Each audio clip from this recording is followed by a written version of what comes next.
You think your kung fu is strong? Try my doom kick style. Hoo-ah!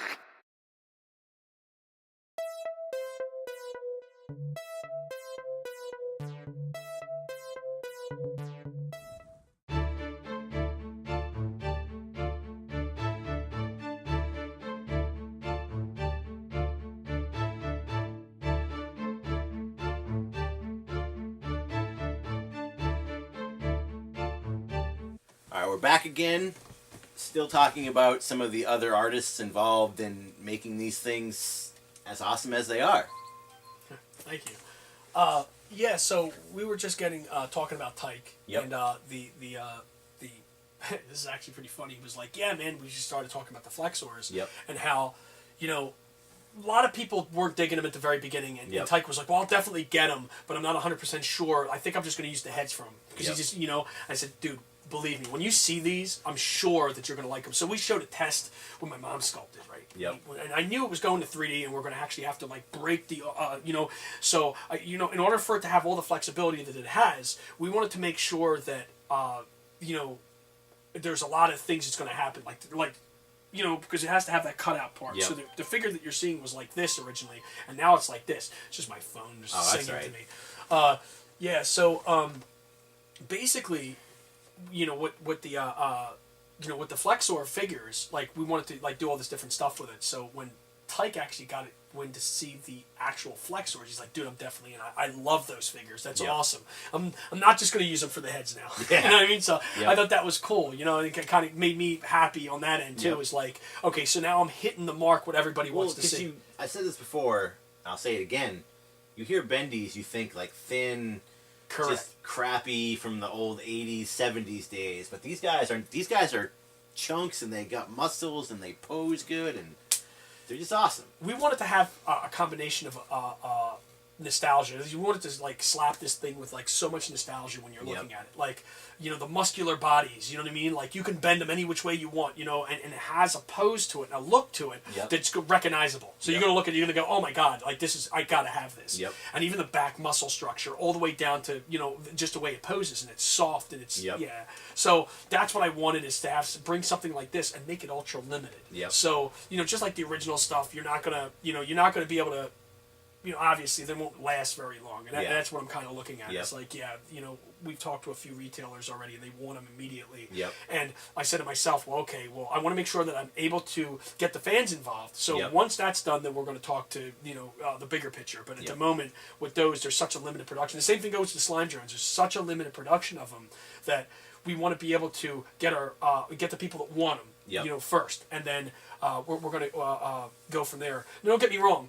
We have a number of retailers that we've already promised. Yep. That's already part of our retailer list. That's already involved, and they're going to get them. But then, outside of that, we're positive they're going to sell out. Yep. That's the thing. It's just one of those things. It's so low numbers, and the people that collect these, we have a lot of people collect these. Yep. So it's to the point of, okay, how much are we going to put out, and how are we going to work this? And there's going to be many different combinations. But so yeah, going back to Tyke again. So he was just like, oh man, that's awesome. And that's, dude, by the way, that head, you know what that head is? No, what is that head? And I'm like, that's your sculpted head. And he's like, what? That's awesome, dude. Oh my God. So Tyke, now, into the flexors, you're going to actually see, his head. You know what I mean? Like a head that he did. We're going to probably, we're going to do some, manipulation to it, and probably in size, just to make it work with these. But other than that, that's really cool. So he was thrilled to hear that, and that's cool.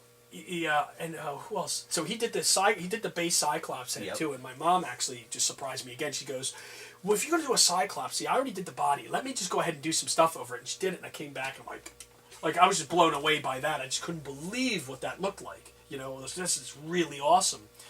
And then, another thing too was outside of that is the Cyclops. I wanted to have another retro look, and that was the idea for the pants. Fur pants. Yep. Mm-hmm. And also, Jonathan Alvis did that. Jonathan the Alvis mask on what's that guy's name? That's Slayer. Slayer. The Dark Defender. I can't believe I forgot that. His story is actually really awesome. Yep. But yeah, we'll get into that too. The thing with Jonathan Alvis is just awesome. I mean, phenomenal he's just sculptor. Phenomenal sculptor, phenomenal And he cranks guy. them out too. Yeah, it's like he's he'll be like, "Oh, I got this new conversion kit. I got this new conversion kit. I got this new head," and it's like you are a machine, dude. He is awesome, and actually, to tell you the truth, dynamite guy to talk to. Yep. You know, veteran also. Yep. You know what I mean? Like, he just knocks this stuff out of the park. Yep. I mean, like, you look at some of this stuff, and he would send me some of these images, and I'm like, oh my goodness, this guy is like, wow. Yeah. You know, real deal helmets, real deal Yep. swords. I mean, he's. Yeah. I mean, like wow, that. you know? I'm blanking on the name obviously now, but the D&D guy conversion kit. Oh he my did. goodness gracious! That, Yeah, I love that thing stuff. was spot on to what a modern version of that vintage figure would look like. Oh yeah, he's dynamite. A lot of that stuff, and you know, as a sculptor, I think he's A game. Like I look at his stuff, he's A game. I mean, as far as like his, you know, he pulls this stuff out like just phenomenal, and he you know, he sends you work in progress pictures of whatever is you know what I'm looking at, and one of the big things with me and what you know, and as far as Zola World is concerned, and I think I've made a public statement about this a few times, is we strive to be professional. Yep. Like in everything we do, we strive to be professional. We want to have a professional that's the environment. only way to be, you know?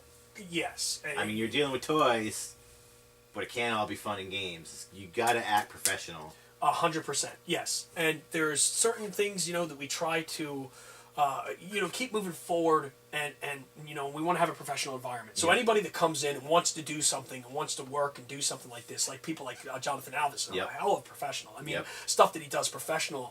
Craig's a professional at what he does. You know what I mean? He comes through. I mean, you never see a share or anything like that on anything until, you know, that, you know, Chris Facone, absolutely one of the most professional in the business, I think, as far as like, you know, stuff goes, and he's, you know, and he's enthusiastic, and he, you know, and he's very respectful. All these guys are very respectful, and that's another thing too, is that, you know, you want to be respected the same way you're going to respect people. You know what I mean? I don't look at these people, and anybody that say it, you know, and has ever done work with Realm of the Underworld is going to say that they've done work with Realm of the Underworld, not work for Realm of the Underworld. You see what I mean? And that's kind of the idea that I always wanted to, you know, to push across. You know, is that, you know, we're building a bigger concept and a bigger picture. And you could say, hey, man, I was involved in that project, and that was a lot of fun. You know what I mean? Instead of it being like, dude, you know what? I'm pulling out my hair because all this stuff is going on here. You know what I mean? And so, it's like they're doing work, and you're not crediting, not you, but correct. hypothetical, you not crediting them for it. It's like you are out there. Chris Facone did this. Joe Ma did that. Alvis did that. Yeah, and the I other think Chris did this. This guy did that. Joe know? Amato, you know, what is you know, Grim the Executioner head. You know, what I look at is when I was talking about on the lines of professionalism is like you're keeping everything, I would say more or less in house. Like you're not sharing information. You're not pulling this stuff out there, and that's what I mean. It's like that means a lot. That kills you as a professional. You see what I mean? Like if I know about that, or if something happens, you know, like unfortunately that I couldn't use you anymore. Yeah, exactly. You know what I mean? Like as far as the stuff is concerned. So a lot of this stuff is, you know, it comes down to the amount of, you know, of professionalism and the people that we work with, and that's a big thing. And that has been a very big thing ever since that, you know, the inception of Zola World. You know, I've always strived to work with professionals, and I always try to, you know, one of the mistakes that, you know, that I think that I'm always guilty of is, you know, jumping in really fast with people and thinking that they're, you know what I mean, like they're professional people, and then finding out afterwards, it's like, oh my goodness gracious, did I screw up? You know? Where did I go wrong? Yeah, and you kind of look back and you're like, whoa, oh my goodness gracious, you know. And it happens. That's the whole. That's the whole learning experience. You know, you see these people. They may be fantastic at what they do, but at the end of the day, it's like, wow, I can't use these people because they're showing stuff. They're talking smack. They're you know, outside of talking smack, we don't even need to get into that. No, I'm just talking about to the point of, you know, like there's one, you know, there's one thing, you know what I mean, that you just don't do when you're doing this stuff, and especially when you're, you know, trying to build into a bigger picture, and then you know, and showing stuff isn't cool. But so people like Joe is fantastic. You know, Chris, like I said before, Chris Capana, just awesome people to deal with. Scott West, you know what I mean? Like Jonathan Alvis, like I said before. Tyke. I mean, Hey. it's just fantastic. Your You know what I mom. mean? Well, of course, yeah. My mom's liking all this stuff. You know what I mean? Beyond even just doing the paint stuff, she birthed you. You know. Like, Yeah. That's the original thing. Yeah, exactly. Yeah, the concept. With that, let's take another quick break. We'll be right back. The Realm of the Underworld collection. Finally! Nothing can stop me from conquering the overworld. Not if I can help it, Acromancer. Hercules! Get him, my archfiends! Oh yeah? Take that, Boneface. With interchangeability to the core, swap parts from your favorite figures to keep the battle raging. Not so fast, Hercules. The battle had just begun. Hercules, Acromancer, and Archfiends from the Realm of the Underworld collection, each sold separately. Collect all of them from Zola World.